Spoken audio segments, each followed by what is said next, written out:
그의 변신은 무죄. 매일 향긋한 커피 네임을 풍기며 주민들을 유혹하는 멋진 카페로 변신했습니다. 처음 시작은 주인장의 남다른 관심에서 시작이 됐다고 하는데요. 아파트 위주의 좀 그런 땅이었는데 이렇게 좀 방치되어 있는 땅들에 대한 좀 관심을 가지게 됐고, 네, 한켠에 마련된 2천여 건의 도서는 주민들의 기부로 완성이 됐습니다. 버려졌던 폐가에서 이제는 남녀노소 누구나 찾는 사랑방이 되었는데요. 매출이 한 600만 원에서 700만 원 정도? 이야. 개점하고 6개월 만에 일궈낸 성과는 앞으로도 성장할 일만 남았다고 합니다.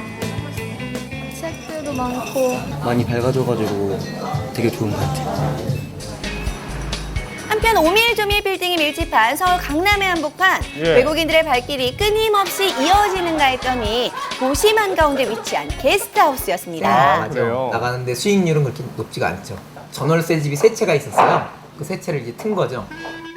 경기 불황으로 세입자를 구하는 일이 만만치 않자 버려진 공간을 리모델링에 시작한 게스트하우스. 색깔 들어가는 밑에 상태거든요. 그 수익률에 있어서는 그 전보다 직접 운영을 하면서 2배나 3배 정도.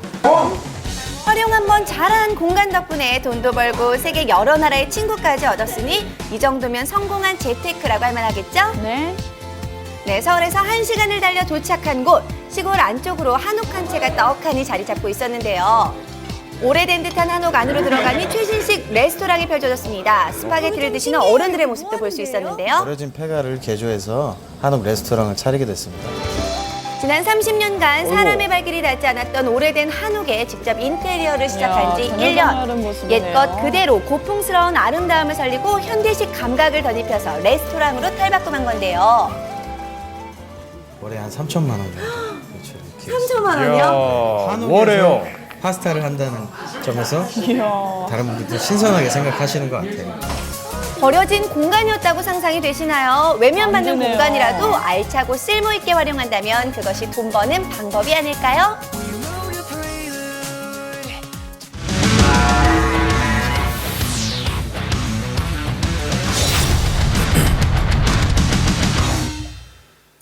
네, 추석 연휴에는 교통사고 사상률이 평소보다 무려 1.2배가량 증가한다고 합니다. 예. 특히 장거리 운전 시 졸음운전과 과속에 대한 주의가 필요하다고 하는데요. 귀성길 안전운전 요령 영상을 통해 확인해 보시죠.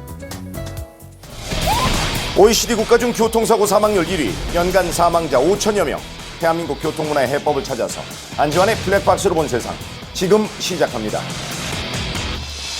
경기도 파주시입니다. 제보자의 차량 앞으로 흰색 차량이 앞질러 가고 있는데요. 그런데 실선을 넘어서 계속가다가 방향을 잃은 차량이 연이어 충돌합니다. 멀리서 봐도 충격이 꽤 커 보이는데요. 놀란 제보자가 사고 차량으로 급히 가보는데 지금 상황이 어땠나요?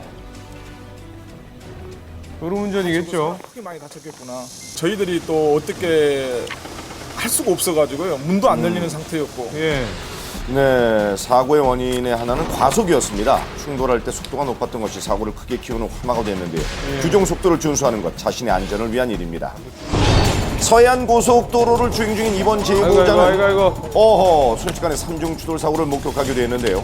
사고 현장에 다가가 보니 충돌한 차량들이 3개의 차로를 모두 막아서 길이 가로막힌 상태였습니다. 하신 분은 되게 어이없게 내리셔가지고 KA5 차량으로 이제 가서 말씀을 하시긴 했는데 그래도 그렇게 두 분 다 내려서 이렇게 하시는 거 보니까 크게 외상 같은 건 없어 보였어요. 아유, 급변경하면서 차가 이렇게 흔들렸거든요.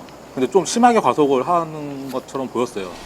3차로에서 주행 중이던 차량이 속도를 줄이지 않고 무리하게 차로 변경을 하다가 사고를 유발한 것인데요. 차로 변경하실 때는 꼭 속도를 줄여주십시오.